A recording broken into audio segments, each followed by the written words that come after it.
Hey guys, mayroon tayo ditong Samsung Odyssey G6. It's 32 inches BE monitor. So guys, ang ganda nito. From the left side, we have here the LG Ultra Gear GP27. That is IPS monitor, 27 inch. Both are 1440p resolution. Playing Fortnite from the left side and playing Ghost of Tsushima here. So guys, as you can see, the black level of this LG G6 is very good. See? As you can see the sun, the reflect. As I can see from my own eyes here in the front of the monitor, guys, for the color quality, the Samsung Odyssey G6 is beat the LG Ultra Gear, guys, very far. The color of contrast of this one, I love it. Playing this one for my PS5, and the left side is Xbox Series X. See? You can see the black level here. It's night time. Motion handling niya, guys, very good din, napaka-clear. Sa response time tsaka motion clarity, parang mas better to kay compare mo siya sa Ultra Gear. See?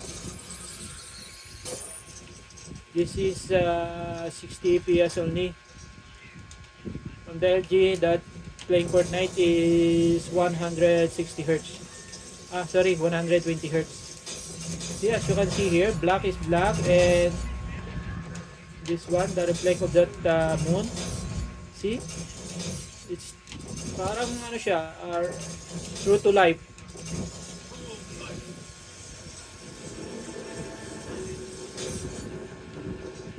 Guys, I show some gameplay to you.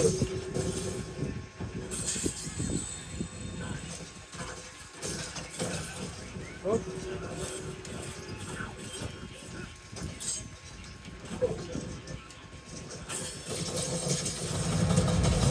Oh, ha?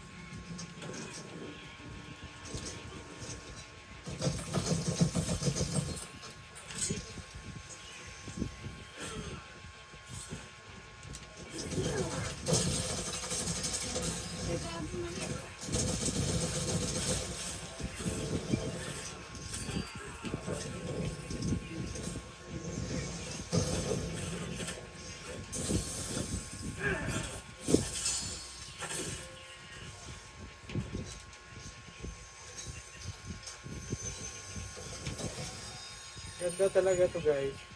You know, I own this LG GP827 TV and EOC 4K monitor. It's that model is yung model po ng EOC UG27 G10, 4K monitor and 160 Hz. As a owner of this 3 monitor, I really love this Samsung Odyssey G6. The color, the contrast, the black level, I love this. Especially when you are playing for your PS5 and Xbox Series X.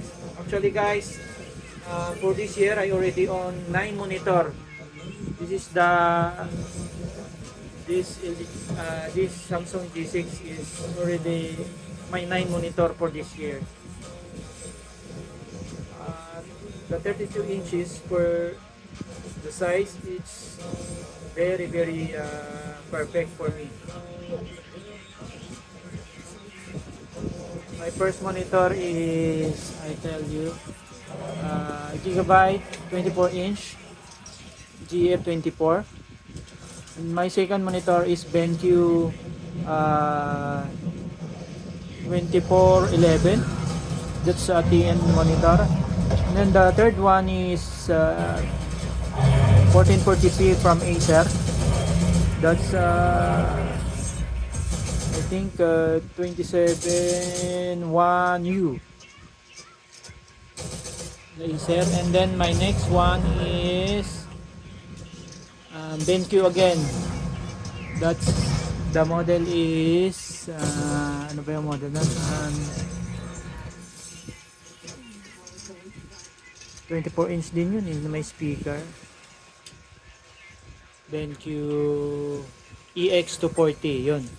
And then my next monitor is yun na, yung AOC na 4K monitor.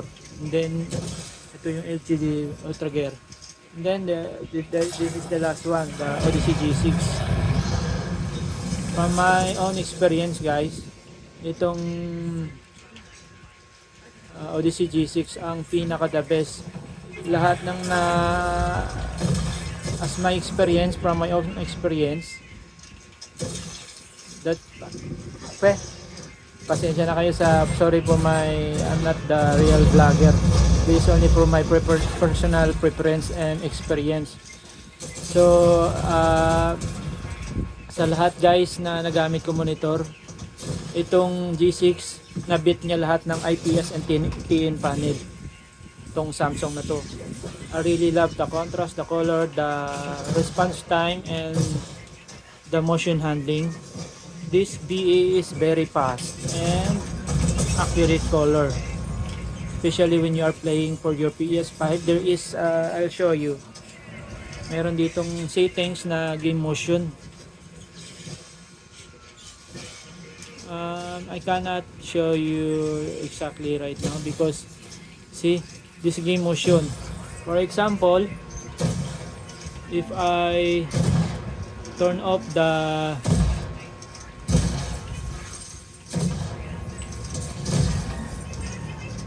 video, if I turn off BRR,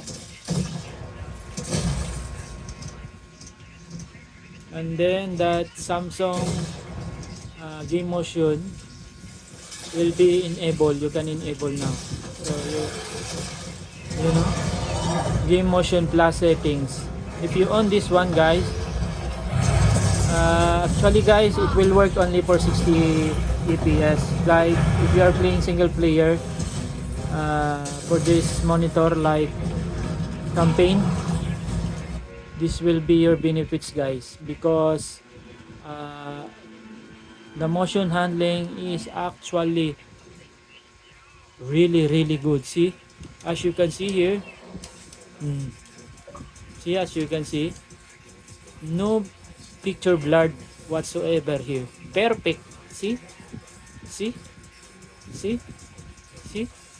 no ano ba yun, no tearing for the picture. See, if you own that, but that only will work on 60 fps. Like for example, if I play 120 Hz on Fortnite from this monitor, the Odyssey G6, it will be disabled also automatically, the game motion on the setting of this Samsung. But on single player 60 fps, 60 Hz, it will work perfectly guys. Kaya I am 100% recommend this monitor for PS5. That's my only personal preference guys, my experience. I own 9 monitor already. This is one, I love it and I really like it. Actually guys, nung binili ko ito, when I bought this monitor, this Samsung G6, I'm choosing the two of this, the 27 OLED of Odyssey G6 or 32-inch BE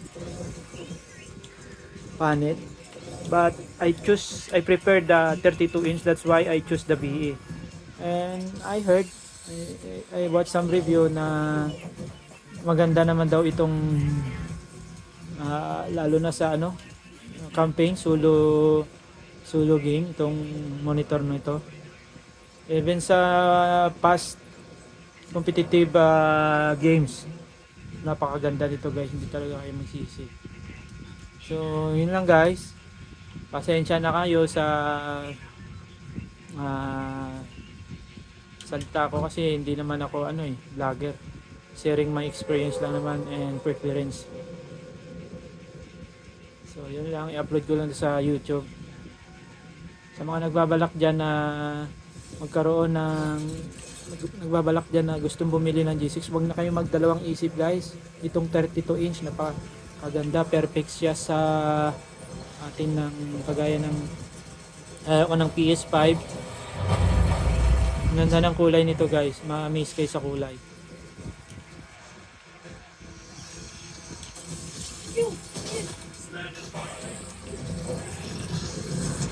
So guys, ito ay naka-enable ng G-Motion settings sa monitor.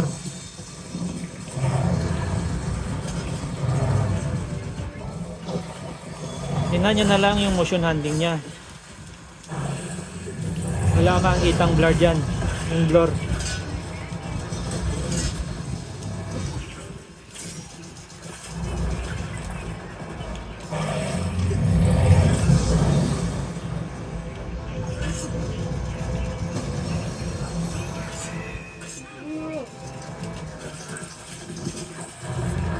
Pag sa kasi sa IPS na monitor, halimbawa itong nilalaro ko ngayon medyo dark scenes, di ba? So kapag nasa IPS itong pagi siya. Pagi yung ganitong niya, gameplay. Like itong halimbawa itong naka ano ba to? Madilim na laro. Itong dark gameplay ngayon. Pag sa IPS ito, malinaw siya pero parang alam mo yung screen mo pagi yung kasi nga IPS. Pero itong BE, itong benefits ng BE para kang alam mo yung malabo yung glasses mo tapos pinunasan mo biglang linaw. Ito yung BE. Ganda pati ng niya. Guys, masyadong haba na itong video ko. So, tatapusin na natin to. Kaya magdalang isip guys, huwag kayo bumili ng IPS. Direkto na kayo dito. Tulad ko, nagsayang na ako ng 8 monitor bago ko natagpuan to. Kung nagbabala kayo sa actually playable naman siya, pero kung medyo sensitive kayo sa clarity, itong Odyssey G6 na BE tapos 32 inch, napaka perfect na to sa PS5 natin guys. Actually nagbabalak din ako ng TV sana kasi wala akong mapaglagyan dito sa room ko kasi split lang. Mag sana ako HBA ng TCL, yung C6K kasi mura din siya ngayon kasi yung price lang din siya nitong monitor ko na Odyssey. Pero pinili ko to kasi sanay talaga ako sa monitor. Pag sa TV kasi ako naglalaro guys, nahihilo ako. Masakit yung nagkakaroon ako ng eye strain tapos sumasakit yung ulo ko. Unlike sa monitor guys, hindi ko siya kasi nga ang response time at saka yung blur, motion blur ay maganda dito sa monitor. Mas mabilis guys, pati yung input lag niya. Maramdaman mo talaga yung responsive sa monitor compared dun sa TV. Actually sa sala ko guys, meron kaming TV doon na TCL din. Nagpe-play ako minsan ng doon ng itong Ghost of Tsushima sa 50 inches kung TCL. Maganda naman yung quality pero yung yung smoothness ng laro tapos yung bilis tapos kung medyo sensitive yung mata mo, mapapansin mo talaga yung pinagkaiba ng monitor sa TV. Pero pang relax lang goes din yung TV pero if you are playing like competitive games and with mixing of solo gameplay, na campaign. Ganda talaga yung monitor. Ang hirap kasi mag doon Fortnite sa TV. Lagi kang patay kasi medyo iba yung talaga responsive ng monitor. Lalo kung competitive gameplay yung nilalaro mo.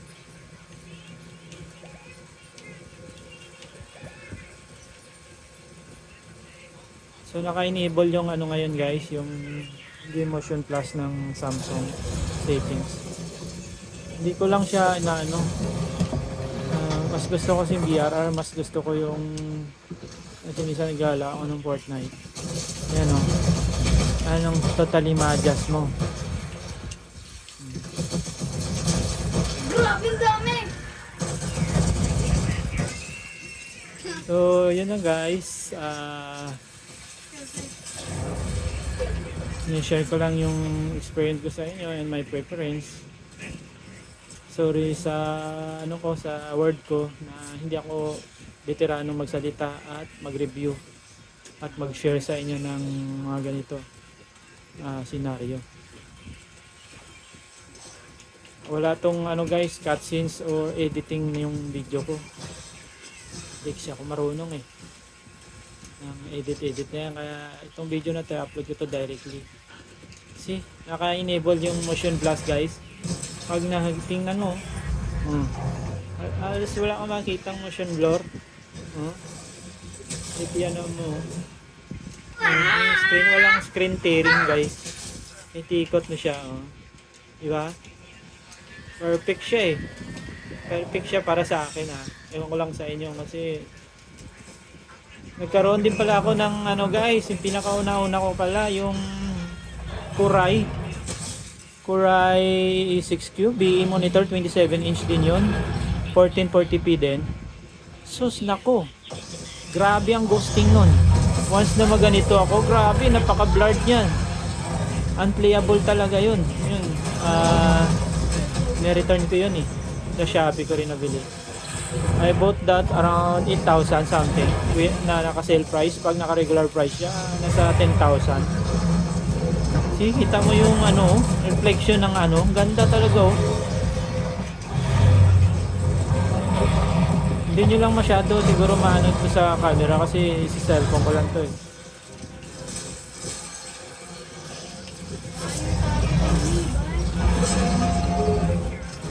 Pag naglalaro kayo ng campaign nito guys, i-enable nyo yung Samsung Game Plus kasi wala yung benefits, wala na siyang motion blur. Perfect siya, kala mo talaga, wala talagang screen na picture niya, walang motion blur.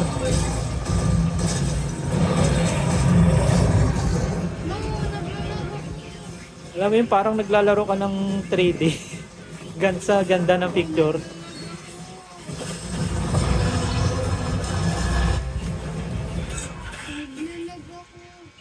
Deads.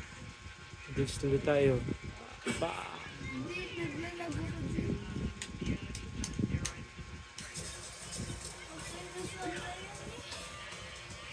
Ganda talaga to guys. Maniwala kayo sa akin.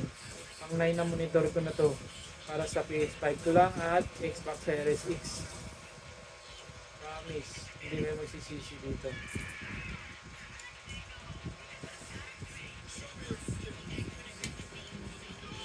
Ganda pa ng guys.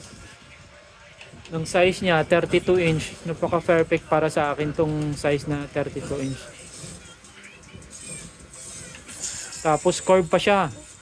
Yun, patay. Magagaling to guys. Iwas tayo dito.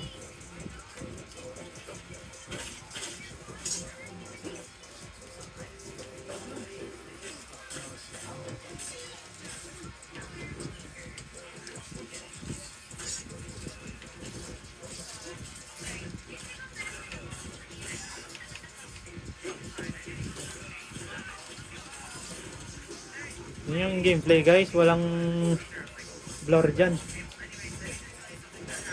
Meron man, pero siguro mga lang talaga 5%,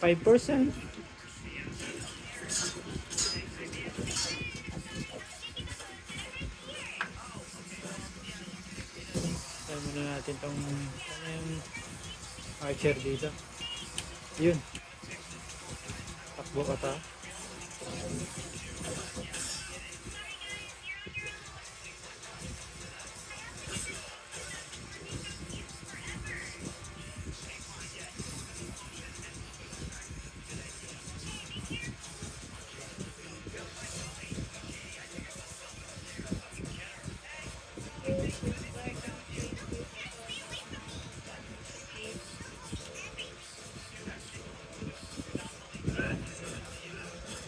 Sita, daddy, sita. Kain siya. Sipain mo, di. Sipain mo.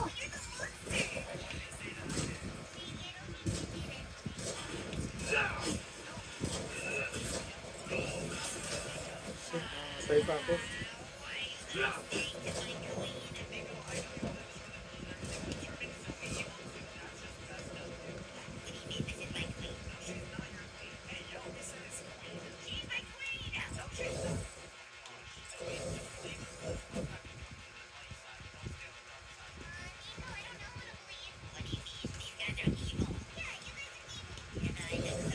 Kaya pinahinaan mo yung ano ko ka?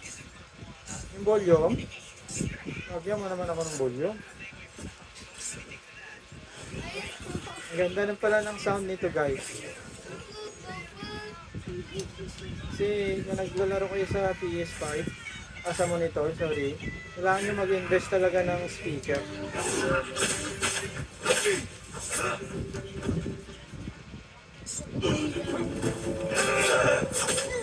Gawa, masyado maingay.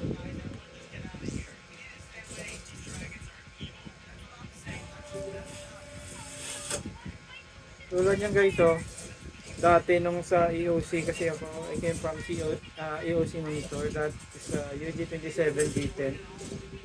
Nag-invest ako ng ng speaker monitor, yung Udifier MR4. So ngayon kinabit ko na lang siya dyan sa LG GP 850 ko.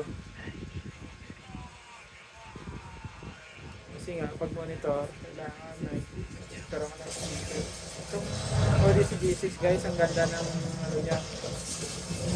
Ayaw kasi nang masyado gusto ko clear lang yung voice, tapos yun katulad yung maganda siya guys, yung nito, yung maganda din yung sound.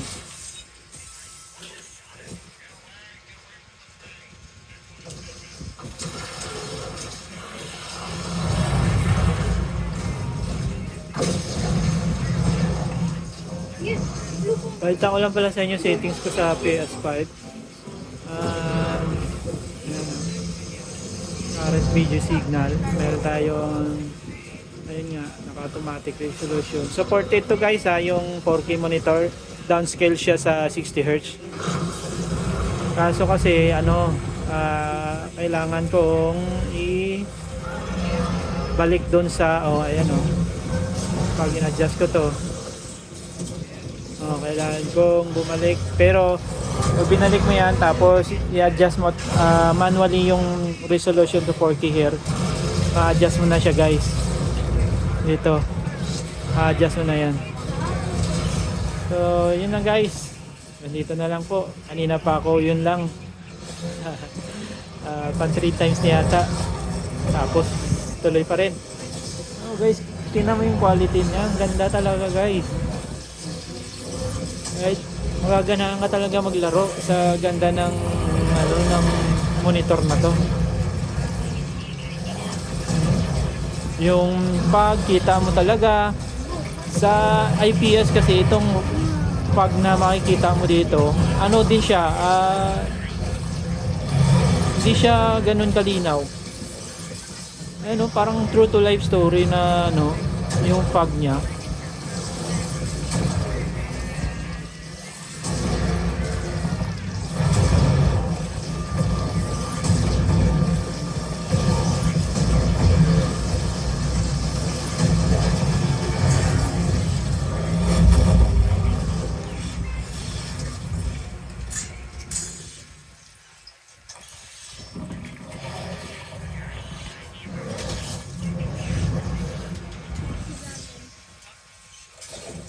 It comes with also the remote control. Napaka convenient niya guys. Hindi mo na kailangan doon pumunta sa monitor para mag-adjust. 30% lang guys yung volume niya, napakaganda na. Ayan, kasi malakas lang talaga kasi naka MR4 yung yung LG ko, naka MR4 yung speaker niya. May bass, masyadong malakas yan guys, ayaw ko. Speaker na yan. Gusto ko kasi yung clear yung voice, ayaw ko ng ma-bass. Kasi ma-bass pang disco Gusto ko clear yung voice, parang 3D lang siya. Katulad nitong Samsung na Odyssey na to. Napakalinaw ng voice niya.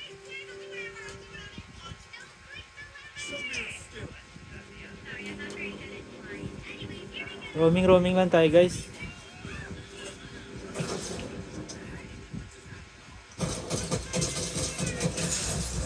Bakulaw to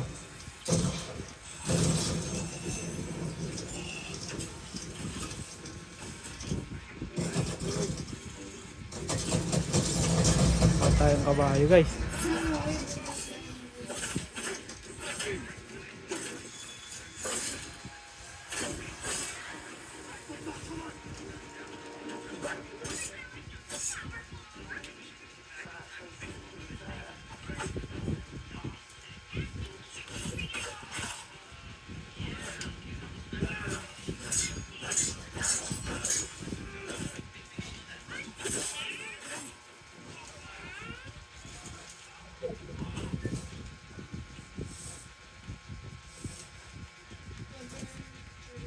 Yes, low.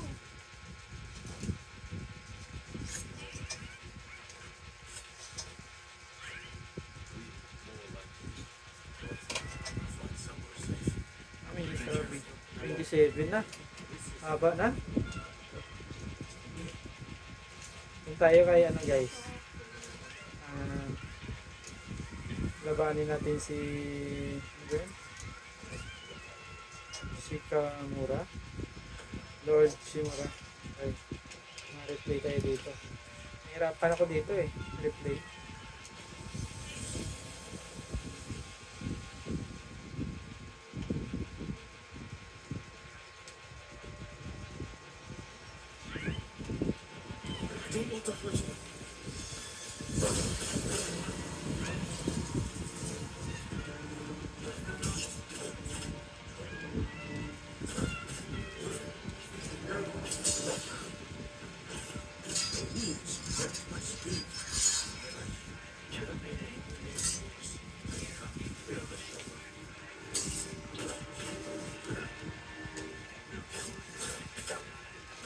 Ito na.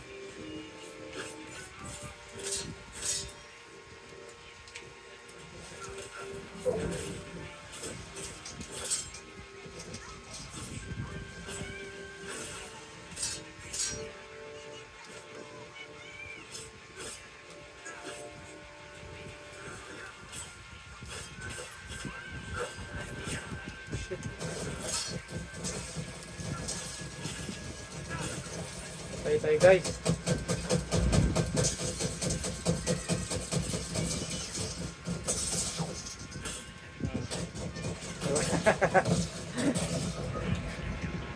Alam mo yung block niya guys, pagka nag-block, block talaga siya. Baka.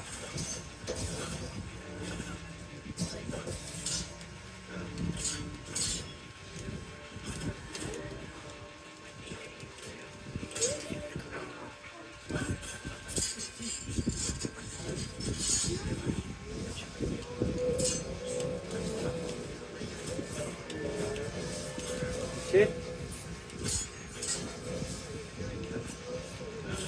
Ah shit, patay na naman.